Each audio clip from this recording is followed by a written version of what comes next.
aujourd'hui, je crois qu'on peut appeler encore cette séance une séance dynamite. Mais pas sur tous les exercices, certainement pas sur les lifts principaux. Vous allez comprendre, on va pouvoir reparler un petit peu de cet effet dynamique qui est ma foi fort intéressant. Mais évidemment, en premier exercice, on avait des rotations cubaines. Aux haltères, comme d'habitude, j'ai fait qu'une seule série. Un PR plus 1 kg en 8 jours. Sur des rotations cubaines. Hein. Je sais pas quoi vous dire. Hein. On a un petit 12 kg x 6. C'est énorme. Honnêtement, c'était vraiment énorme. Et surtout, ça signifie que mon 12,5, je l'ai atomisé. Tu vois, mon 12,5, je dois peut-être en avoir 3, 4, peut-être 5. Si jamais on est vraiment généreux, mais bon, c'est vraiment incroyable la force que j'ai pris sur ma rotation cubaine. J'ai vraiment hâte d'avoir des épaules bulletproof parce que là, c'est toujours pas le cas. Vous allez comprendre pourquoi je dis ça en fin de vidéo. Seulement, du coup, ces rotations cubaines étaient toujours en superset, évidemment, avec des side bend faites sur le banc à lombaire. Et on a un PR plus 6 kg en 4 jours. Voilà. Puisque j'ai fait 6 répétitions à 24 kg, 4 jours d'espace. Est-ce que j'ai besoin d'en dire plus? Sur cet exo-là, on peut pas encore appeler ça un effet dynamite. Parce que c'est pas un exo qui a assez grind, etc. Mais sur d'autres exos, là, on pourra le dire. Les oiseaux, on peut déjà un peu plus dire que c'est un effet dynamique. Putain, mais what the fuck? J'ai fait un si gros PR que ça. Bah écoutez, on a un PR plus 1 kg sur les oiseaux, sur le 3 RM aux oiseaux, puisque j'ai fait un petit 15 kg x 3 sur la variante en dead stop. Et comme d'habitude, dead stop, tout touch and go, tout triché. Donc là, on va pouvoir remplir évidemment normalement 3 PR plus 750 grammes sur le touch and go en 8 jours. Bah oui, pourquoi pas. Et finalement, sur le triché, j'ai fait du coup 12 répétitions. Donc on a aussi un PR plus 750 grammes en 8 jours. Voilà, c'est parfait. Mais donc en fait, cet effet dynamite, brevet déposé toujours par Monsieur Lilian, c'est un effet qu'on constate chez quasiment tous les pratiquants, de ce que je m'en souviens, mais c'est juste que ça va être plus ou moins important en fonction des gens, en fonction de tous les facteurs externes, justement, à l'entraînement, pour une fois, la génétique, l'implication, la diète, le sommeil, etc. Tout l'environnement finalement autour de l'entraînement. Et donc tout ça, ça fait que pendant un certain temps, on va progresser lentement, tu vas gratter des 1 kg, 250 grammes, mais sur des perfs et d'un coup, tu vas pas comprendre, tu vas passer à des perfs de zinzin, tu vas faire des plus 2,5, plus 10, plus 15 kg, ouais, plus 10 kg sur le RDL, plus 10 kg sur le good morning, vous voyez, ça c'est typiquement des effets dynamites, et là, encore une fois, on a un petit effet dynamite sur les oiseaux, et en deuxième série, pareil, on a toujours ce petit effet dynamite, puisque en 8 jours, pareil, on a un PR plus 500 grammes, parce que j'ai fait un 13 kg fois tête, idem sur la variante en touch and go, un petit PR plus 500 grammes, et pour bien finir aussi un PR plus 500 grammes, mais cette fois-ci un PR relatif, on va dire, pas un PR absolu. Bah si, c'est un PR absolu sur le 17 RM, mais c'est pas un PR absolu pour la charge. Vous comprendrez probablement ce que je veux dire, même si je m'explique plutôt mal. La séance, elle m'a quand même bien démoli la gueule. Seulement maintenant, on va parler des extensions triceps. Et eux, on peut pas dire que c'est un effet dynamite. En fait, on peut juste accepter le fait que j'explose sur l'exo. J'explose, mais à une vitesse, c'est hallucinant. Et en première série, on a un 71,3 kg, soit un PR plus 10 kg sur le 4 RM. Évidemment, en triché, faut pas déconner, en 8 jours. Donc, c'est absolument fou. PR relatif. Voilà, commencez pas à attraper ma veste. En deuxième série, 63,6 kg. Un petit PR plus 9 kg le 3 RM en touch and go classique cette fois-ci. Et évidemment, j'ai prolongé la série en triché et sur la variante en triché, toujours en 8 jours, on est sur un PR plus 16,3 kg. Je sais pas si on se rend compte de la dinguerie. Plus 16,3 kg, avec un petit 63,6 kg fois 8, avec plus de fatigue accumulée du coup, puisque j'avais déjà fait des répétitions en touch and go classique. C'est vraiment une très très bonne série. Et pour clôturer du coup ces extensions triceps, j'ai fait une troisième série à 56,3 kg, du coup 7 répétitions. Donc là c'est un réel PR plus 4 kg en 8 jours. Et j'ai évidemment fait un drop set de style d'exécution et je suis passé sur ma variante en triché, et du coup j'ai prolongé la série jusque 13 répétitions, soit un PR plus 9 kg. Pareil, c'est vraiment hallucinant, toujours en ayant un peu plus de fatigue, puisque j'avais déjà des répétitions en touch and go.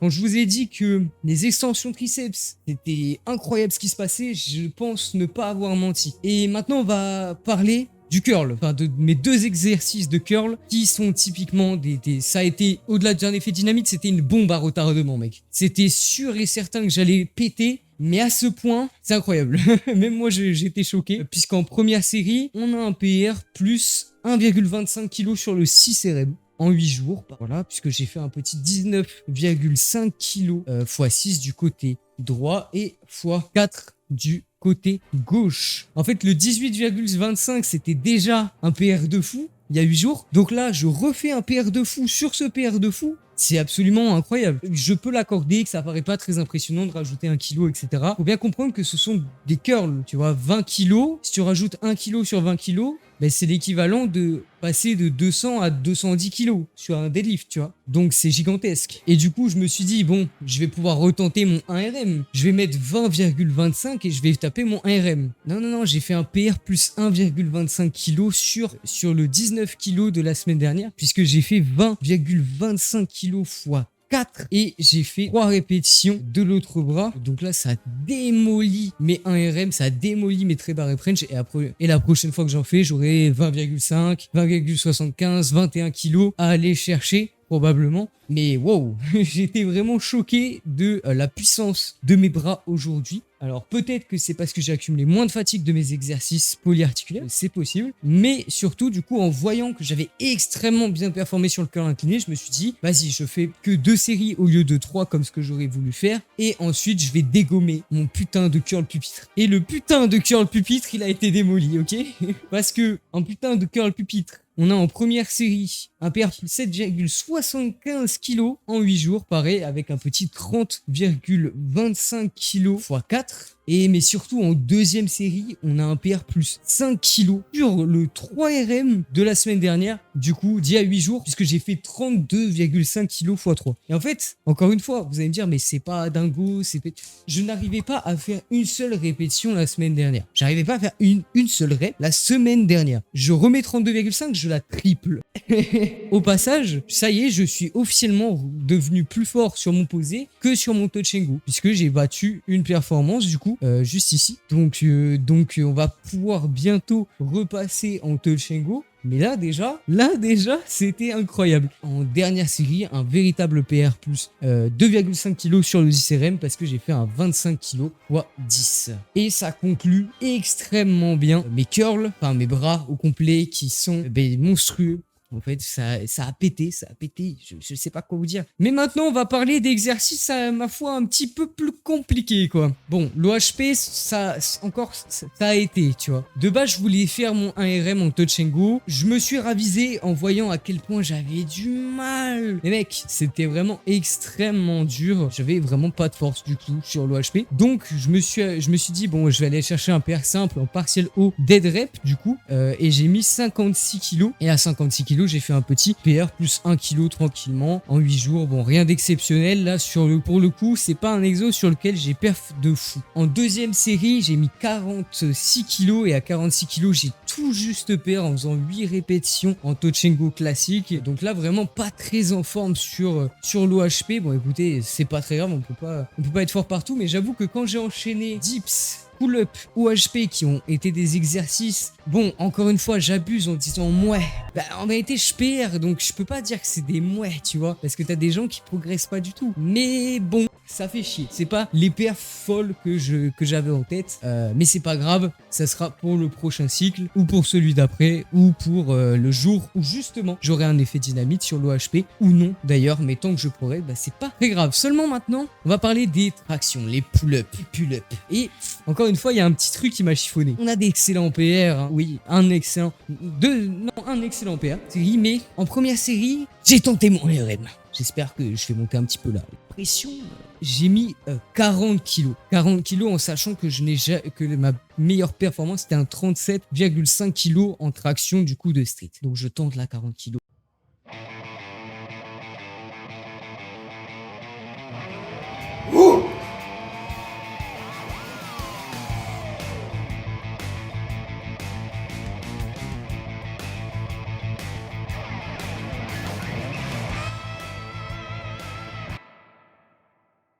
et je sais pas si je peux me l'accorder ou non. Tu vois, je me l'accorde parce que au bout d'un moment, bon, je vais quand même préciser que c'est un peu trashant. En fait, ce qui me dérange, oula, je vais peut-être pas mettre des énormes majuscules. En fait, ce qui me dérange, c'est que elle passe, mais en fait, vu que j'ai pas su utiliser ma vélocité au bon moment pour aller chercher avec mon coup, l'ampli elle est un peu limite, tu vois. Je sais que si jamais j'avais réussi à mieux gérer ma vitesse et surtout à tendre mon coup au bon moment, l'ampli je l'aurais eu. Mais là, c'est un peu plus... ouais. Donc, je préfère préciser Trash Form parce qu'au pire, le jour où je retente, je peux mettre 40 et je peux faire une seule rep et avec une meilleure forme. Et du coup, je pourrais dire que c'est un PR de forme. En deuxième série, on a enfin un bon PR sur l'exercice.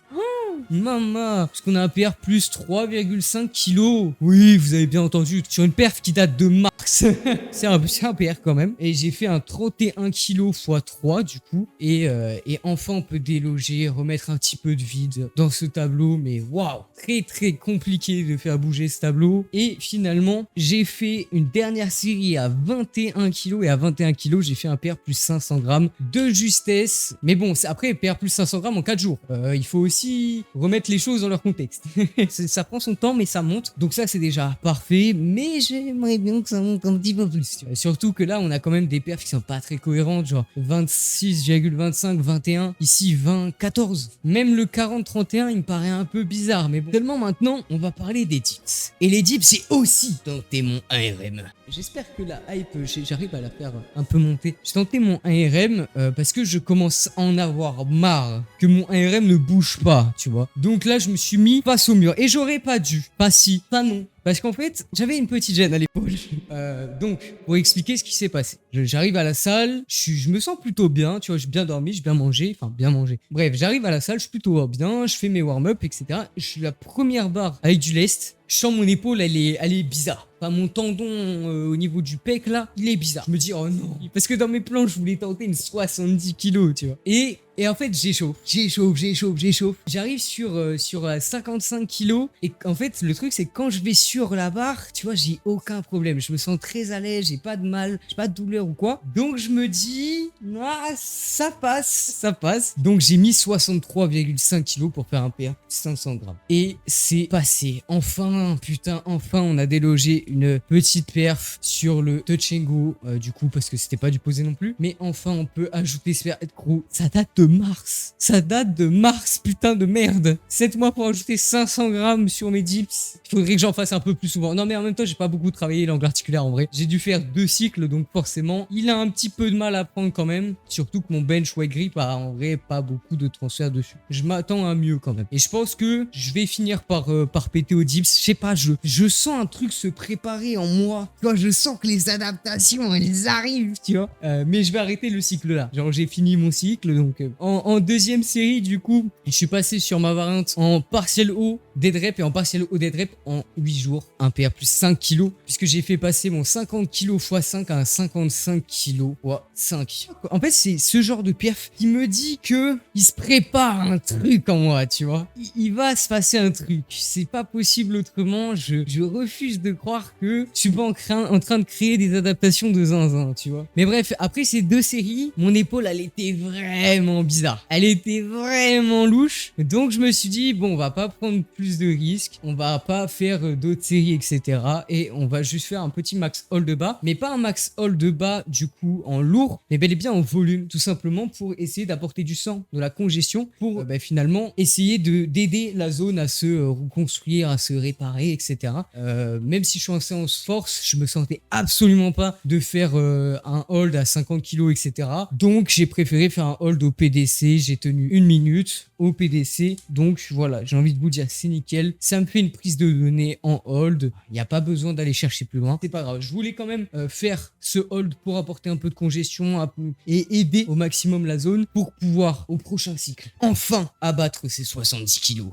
Avec un peu de chance. Bref, comme vous avez pu le voir, l'effet dynamite, c'est super intéressant. temps. Ça marche pas sur tous les exos, en tout cas pas en même temps. Et de ce que j'en vois, de ce que j'ai l'impression, c'est que ça fait un genre de roulement. C'est-à-dire que pendant que vous allez avoir des exos, vous allez exploser. Vous allez avoir d'autres exos, la progression, elle va être vraiment lente, vraiment difficile. Et ensuite, ça s'inverse, etc. Voilà, et vous pouvez forcément, si vous regardez les autres vidéos, vous aurez d'autres exemples d'effets dynamite que j'en ai parlé ou non dans la vidéo d'ailleurs. C'est plutôt intéressant et généralement on fait des très grosses performances. Faut juste faire attention au niveau du conditionnement parce que plusieurs fois, moi, ça m'est arrivé de vraiment tanker un peu plus au côté structure, côté tendon, etc. Après des gains de force comme ça. Typiquement, au bench, quand j'étais passé de 115 à 125 kg en l'espace de 8 jours, mes épaules, enfin mon épaule gauche, je sais qu'elle en avait pris un petit coup à l'époque. Bref, sur ce, c'était Seiki. Comme d'habitude, si jamais vous avez des questions, l'espace commentaire est fait pour ça. Idem, mes DM sont ouverts sur Instagram. Si vous avez des questions ou si vous voulez qu'on